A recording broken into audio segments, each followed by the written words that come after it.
So hi everyone, welcome back to my YouTube channel. पता है मुझे, मैं बहुत ज़्यादा टाइम के बाद वीडियो डाल रहा हूँ और ये माइक वाइक थोड़ा कुछ नया भी ट्राई कर रहा हूँ कि थोड़ी आवाज़ क्लियर हो। तो मुझे ये भी बताना कि आवाज़ में कोई प्रॉब्लम आ रही है कि नहीं आ रही, मतलब अच्छा लग रहा है ये माइक वाइक के साथ।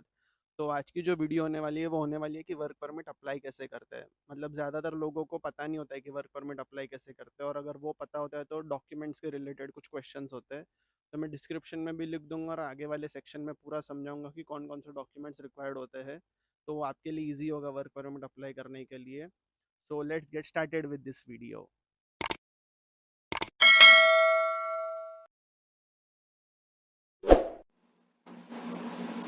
सो पहले आपको अपना जीसी की लॉगिन करना है। उसके बाद आप ये स्टार्ट एन एप्लीकेशन के पेज पे आ जाओगे। जब आप नीचे स्क्रॉल करोगे तो इसमें आपको क्लिक करना है apply to come to Canada. कुछ रेफरेंस कोड ये सब तो है नहीं, हमें वर्क परमिट फाइल करना है तो इसको क्लिक करना है। उसके बाद फर्स्ट क्वेश्चन है what would you like to do in Canada. तो इसका है answer work. How long you are planning to stay in Canada. Temporary more than 6 months। Select the code that matches one of your passport. Mostly सबका India ही होगा, या आप अपने passport पे जो भी कोड है वो आप लिख देना यहाँ पे। What is your current country of residence. If your presently in Canada then you should select Canada. तो सब स्टूडेंट्स मोस्टली कनाडा के अंदर से वर्क परमिट फाइल कर रहे हैं क्योंकि अप्लाइड स्टेटस पे आप ट्रैवल नहीं कर सकते। तो कनाडा आंसर हो गया। Do you have a family member who is a Canadian citizen और permanent resident and is 18 years और ओल्डर। ये थोड़ा पर्सनल क्वेश्चन, अगर है आपका कोई तो यस कर देना वरना नो कर दो।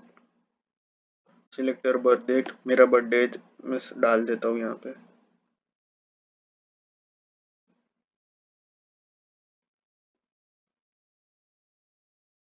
फिर next. Are you lawful permanent resident of United States with a valid US citizenship and immigration services number. Subjective question है, मेरा तो नहीं है ऐसा कुछ, अगर आपका है तो आप यस कर देना। What is your current immigration status. Mostly सब स्टूडेंट से वर्कर बनता है तो आपका करंट स्टेटस है स्टूडेंट का। Do you plan to work on campus. इसका आंसर है नो। अगर आप ये स्टूडेंट होते और ये सब क्वेश्चन पूछे जाते तो आप सोचते यस या नो आंसर देना, लेकिन आप वर्क परमिट पे आ रहे हो तो इसका आंसर नो है। Are you a full time student participating post secondary situation and want to work campus of 20 hours per week. तो आप स्टूडेंट नहीं हो, आप वर्कर के लिए अप्लाई कर रहे हो तो इसका आंसर नो है। आपके पास कोई वर्किंग आवर्स की लिमिट नहीं है अभी। Have you recently graduated from a participating in Canadian post-secondary institution for which your study program was full-time and a minimum of 8 months length। मतलब आप study permit work permit apply करने के लिए तभी एलिजिबल होते हो जब आपका कोई भी प्रोग्राम 8 मंथ्स के ऊपर होता है। तो आपने अगर एक किया या दो किया है, कुछ भी किया, वो 8 मंथ से ज़्यादा ही होता है। तो यस कर दो उसको। अभी अगर आपके स्टडीज में कोऑप था, कंपलसरी कोऑप था, तो आपको यहाँ इसमें यस करना पड़ेगा। मेरे उसमें नहीं था तो मैं नो करूंगा। तो ये काफी सब्जेक्टिव क्वेश्चन है।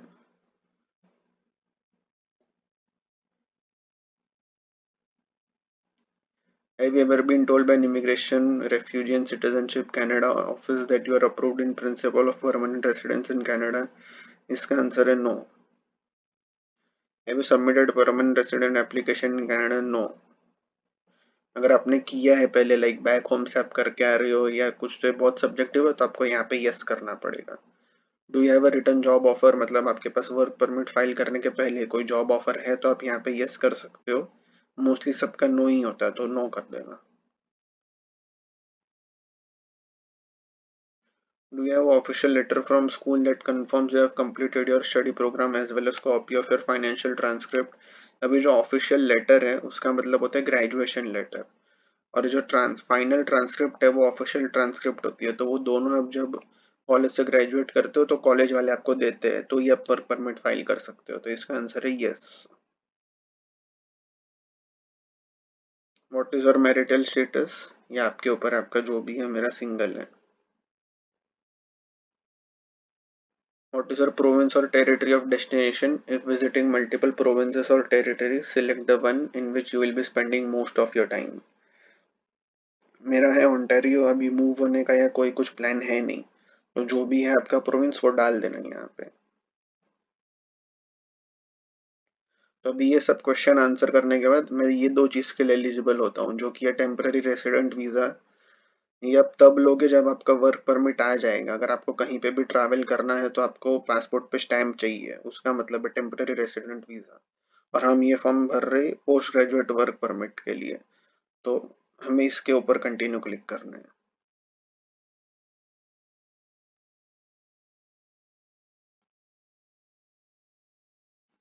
Do you have an official letter from school that confirms you have completed your study program as well as copy of your financial transcript? Yes.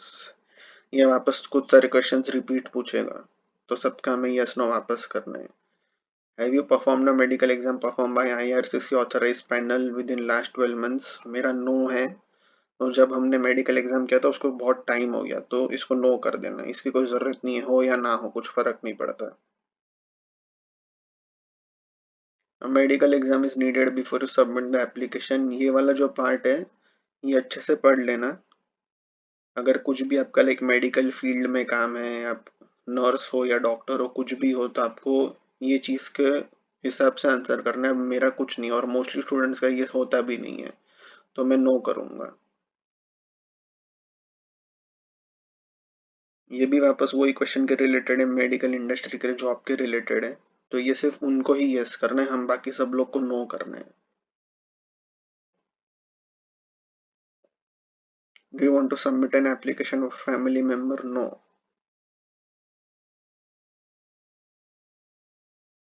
Are you giving access to someone? No.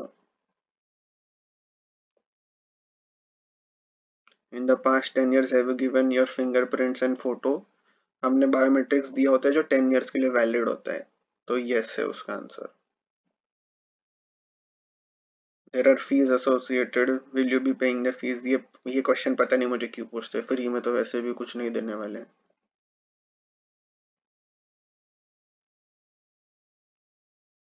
Are you able to make digital copy of your documents with scanner और camera? Yes.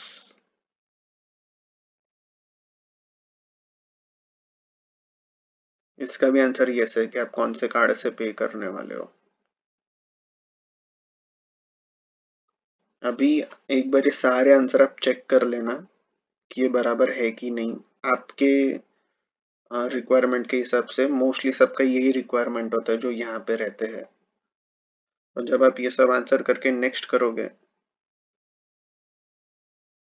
ये जो page है अभी ये आपका main page है, इसमें आपको क्या क्या डॉक्यूमेंट्स चाहिए और बाकी सब वगैरह वगैरह सारी इन्फॉर्मेशन लिखी है, वो मैं आपको बताता हूँ आगे जाके। अभी देखो डॉक्यूमेंट्स में सबसे ज़्यादा इंपॉर्टेंट है recent education transcript. Recent education transcript मतलब अगर आपका 1 year का कोर्स है तो आपका 1 year का ट्रांसक्रिप्ट, और अगर 2 year का कोर्स है तो दोनों साल की ट्रांसक्रिप्ट। ऐसा नहीं कि खाली लास्ट ईयर की ट्रांसक्रिप्ट चाहिए, दोनों साल की ऑफिशियल ट्रांसक्रिप्ट चाहिए आपको। और अगर दोनों कोर्स अपने अलग अलग कॉलेज से किया हुआ है तो दोनों अलग अलग कॉलेज से आपको एक ट्रांसक्रिप्ट रिक्वेस्ट करनी पड़ेगी और उसका एक पीडीएफ बना के यहाँ पे अपलोड करना पड़ेगा। और वो ऑफिशियल ट्रांसक्रिप्ट रिक्वेस्ट करने का भी पैसा होता है, 11 to 12 डॉलर होता है समथिंग उसको, ऑफिशियल ट्रांसक्रिप्ट का। कंप्लीशन ऑफ स्टडीज लेटर मतलब ग्रेजुएशन लेटर, जो ये सिग्निफाई करता है कि आप ग्रेजुएट हो। मैं यहाँ पे एक साइड में फोटो लगा दूंगा कि ग्रेजुएशन लेटर दिखता कैसा है। उसमें आपका नाम, कोर्स, बर्थडे, स्टूडेंट आईडी सब लिखा होता है, और अपने ये टाइम पे ये कोर्स ग्रेजुएट हुए आप वैसा लिखा होता है वो कोर्स में। तो अगर दो आपका अलग अलग कॉलेज है तो दोनों कॉलेज से दोनों ग्रेजुएशन लेटर चाहिए आपको। पासपोर्ट, इसको भी स्कैन कॉपी सबकी इसमें अपलोड करनी है। डिजिटल फोटो इसकी साइज में डिस्क्रिप्शन में दे दूंगा। ऑप्शनल डॉक्यूमेंट की हमें कोई ज़रूरत नहीं है। और टोटल फीस होती है $255। और अभी मेन आते हैं ये फॉर्म भरने के लिए, जो कि है IMM 5710। ये वाला फॉर्म है, उसके लिए ये आपको ओपन करने के लिए आपको एडोब एक्रोबैट चाहिए। तो आप जब वो डाउनलोड करोगे ये फॉर्म, तो फिर ये सारी डिटेल्स भरनी है। तो स्टार्ट करते हैं जल्दी। यूसीआई जो होता है वो आपका यूनिक आईडी टाइप होता है, वो आपके स्टडी परमिट पे या कोई भी आपके जो कि ऑफिशियल पेपर है उस पे यूसीआई होगा, तो वो यहाँ पे डाल देना। उसके बाद जाना है I want service in English, I am applying for one of the following. ये सब में से हमारा कोई नहीं आता है, मोस्टली हम स्टूडेंट्स का यही आता है, apply for work permit for the first time. Family name में हम लिखेंगे जो मेरा नाम है, मतलब मोस्टली आपका जो लास्ट नेम है वो आपका फैमिली नेम है। और मोस्टली इंडिया में जो लोग का भी गिवन नेम होता है वो मोस्टली आपका नाम विथ डैड का नाम होता है, तो सब पासपोर्ट पे और सब जगह ऐसे ही शो करता है, तो एक बार पासपोर्ट रेफर कर देना ये भरने के पहले। फिर have you any other name और एनीथिंग? नो। फिर सेक्स आ जाएगा मेल। डेट ऑफ बर्थ जो है वो आपकी डाल दो। प्लेस ऑफ बर्थ आपके पासपोर्ट पे होगा। कंट्री जहाँ से पासपोर्ट इशू हुआ है वो है इंडिया। सिटीजनशिप आपकी India, I mean sorry, country आपकी प्लेस ऑफ बर्थ की कंट्री है और सिटीजनशिप आपका जो पासपोर्ट है वो। फिर current country of residence Canada. Status अभी आपका स्टूडेंट है। और यहाँ पे जो है ये आपको जो फॉर्म की डेट है वो आपको तभी की डालनी है जब आप यहाँ पे कनाडा में लैंड हुए एज अ स्टूडेंट। तो मैं एज अ स्टूडेंट लैंड हुआ था 23 मार्च 2022 को। और मैं स्टूडेंट हूँ कब तक? जब तक मेरा एक्सटेंडेड स्टडी परमिट या जो भी मेरा स्टडी परमिट है जिसके पहले मैं अपना वर्क परमिट अप्लाई करूँ तब तक एज अ मैं स्टूडेंट ही काउंट होऊंगा। तो जो स्टडी परमिट की एक्सपायरी डेट है वो आपको यहाँ पे डालनी है। तो मेरे केस में वो है 2023 30 नवंबर की। ओके। फिर प्रीवियस कंट्रीज, और अगर आपका ऐसा कुछ है कि आप पहले कहीं पे रहे हो इंडिया के अलावा तो उसके बारे में ये सब भरना है। मोस्टली ये नो ही होता है। Your current marital status single. फिर have you been previously married? No. Native mother tongue में मेरी गुजराती है, आपकी पंजाबी हो सकती है, मराठी हो सकती है, तो वो आपको यहाँ पे डालना है। Are you able to communicate in English और फ्रेंच? तो इंग्लिश। अगर आप फ्रेंच में कर सकते हो तो आप फ्रेंच करना। Have you taken a test with designated agency to test English और फ्रेंच? सो यस, आपने आईएलटीएस दी हुई है तो यस करना है आपको। आपका यहाँ पे पासपोर्ट नंबर डालना है, कंट्री ऑफ इशू डालना है और इशू डेट और एक्सपायरी डेट डालनी है। ये सारी इन्फॉर्मेशन ध्यान से डालना। नेशनल आइडेंटिटी डॉक्यूमेंट, अभी ये आप नो करो या ये आप यस करो, इससे कुछ फर्क नहीं पड़ता है आपको। कुछ भी करो, तो मैंने नो किया था। Now if you have US का पीआर कार्ड तो आप इसको यस कर सकते हो। मोस्ट केस में से में नहीं होता है तो नो करेंगे, और जो यस करेगा वो उसका डॉक्यूमेंट नंबर और एक्सपायरी डेट भरना है उधर। फिर आ जाता है कॉन्टैक्ट इन्फॉर्मेशन में जिसमें आपको मेलिंग एड्रेस डालना है। तो मेलिंग एड्रेस में अगर आप अपार्टमेंट में रहते हो तो आपका जो अपार्टमेंट यूनिट नंबर और वो सब अच्छे से डालना। अभी मैं हाउस में रहता हूँ तो मैं स्ट्रीट नंबर और स्ट्रीट नेम अच्छे से डालूंगा। सिटी टाउन आपका कुछ भी हो सकता है, स्कारब्रो, मार्खम, कनाडा प्रोविंस जो आपकी है, और आपका पोस्टल कोड। अभी अगर आपका रेसिडेंशियल एड्रेस सेम है मेलिंग एड्रेस जैसे तो यस कर देना, अगर नहीं है तो नो करके वापस ये पूरा फिल आउट कर लेना जो भी है आपका एड्रेस। टेलीफोन नंबर में आप सिलेक्ट करोगे कनाडा यूएस। टाइप आप सिलेक्ट करोगे सेल्यूलर। और जो भी आपका नंबर है वो आप यहाँ पे डाल दो। ऑल्टरनेट टेलीफोन नंबर की कोई ज़रूरत नहीं है। फैक्स नंबर की भी कोई ज़रूरत नहीं है। ईमेल एड्रेस में आपका जो जीसी का ईमेल एड्रेस है वही डालना बेटर ऑप्शन है। फिर कमिंग इनटू कनाडा, तो जो आपकी ओरिजिनल डेट ऑफ एंट्री है जहाँ जब आप लैंड हुए हो फर्स्ट टाइम कनाडा में, वो डेट आपको यहाँ पे लिखनी है। तो मेरे केस में वो थी 23 मार्च। मैं लैंड हुआ था टोरंटो में, तो मैं लिखूंगा टोरंटो। आप यहाँ पे टोरंटो लिखो या टोरंटो पियर्सन एयरपोर्ट लिखो, एक ही चीज़ है वो। Original purpose for coming to Canada is as a student आप आए थे तो आपका ओरिजिनल पर्पस है study. Date and place of your most recent entry, मतलब आप जब फर्स्ट टाइम कनाडा आए उसके बाद अभी आपने कभी भी कहीं पे भी बाहर ट्रैवल किया आउट ऑफ कंट्री, तो आप आउट ऑफ कनाडा बेसिकली, तो आप वापस री एंटर कब हुए, जो सबसे आपकी रिसेंट विजिट होगी ना, रिसेंट एंट्री डेट, वो आपको यहाँ पे डालनी है। और प्लस अगर आप सेम ही जगह पे लैंड हुए हो टोरंटो, तो टोरंटो या जो भी एक्स वाई जेड आप अलग प्लेस पे लैंड हुए हो तो। If applicable, provide the document number of the most recent visitor record, study permit, work permit or temporary resident permit issued to you। तो अभी जैसे मेरा एक्सटेंडेड स्टडी परमिट था तो मेरे को यहाँ पे मैंने उसका डॉक्यूमेंट नंबर डाल दिया क्योंकि वो मेरे पास मोस्ट रिसेंट डॉक्यूमेंट है। What type of work permit you are applying for, इसका आंसर है ओपन वर्क परमिट। ये नेम ऑफ द एम्प्लॉय या डिटेल्स ऑफ द एम्प्लॉयर नहीं है। अगर आपने ऑफर लेटर ऊपर अटैच की थी तो आपको ये सब काम आएगा, वरना ये सब का कुछ काम नहीं है। Have you been issued a certificate under the provision nominee program? No, PNP नहीं इशू हुई। अगर आपकी पीएनपी इशू हुई है कोई भी कंडीशन में तो आप यस कर देना यहाँ पे। हैव यू, मतलब ये आपका जो एजुकेशन है वो फिल करना है। तो मोस्टली मेरा 2 साल का एजुकेशन था एक ही कॉलेज से, तो इसके लिए मैं पूरा 2 साल यहीं पे लिख सकता हूँ। जैसे कि मेरा 2022 जनवरी से कोर्स चालू हो गया था और 2023 अगस्त में मेरे 2 साल खत्म हुए। पर अभी आपका हो सकता है कि 2 साल आपने अलग अलग कॉलेज से पढ़ाई की हो, मतलब एक साल एक कॉलेज और दूसरे साल दूसरे कॉलेज से। तो इन केस वहाँ पे जो अपना मेन फॉर्म है उसके नीचे क्लाइंट इन्फॉर्मेशन में आप एक वर्ड डॉक्यूमेंट या पीडीएफ अटैच कर सकते हो स्टेटिंग दैट कि मेरे 2 साल का कोर्स था, थोड़ा डिस्क्राइब करते हुए कि, क्योंकि आप ऊपर यहाँ पे इतने सारे लिख नहीं सकते क्योंकि एजुकेशन का एक ही ब्लैंक ये लोग ने छोड़ा हुआ है। और प्लस यहाँ पे कॉलेज का नाम फिल करने के लिए 2 स्पेस नहीं दी हुई है, तो आप नीचे से वर्ड फाइल अटैच कर सकते हो स्टेटिंग कि आपका जो भी एजुकेशन है वहाँ पे आप थोड़ा डिस्क्राइब कर देना, कोई प्रॉब्लम नहीं उसमें, खाली इसमें स्पेस नहीं है और वो लोग को क्लैरिफाई करने के लिए आप वहाँ पे लिख रहे हो। एम्प्लॉयमेंट, जो भी आपका एम्प्लॉयमेंट रहा है यहाँ में, और अगर आपको पास्ट का बताना है तो वो पास्ट का करंट मोस्ट रिसेंट से प्रीवियस एम्प्लॉयर तक लिखना है।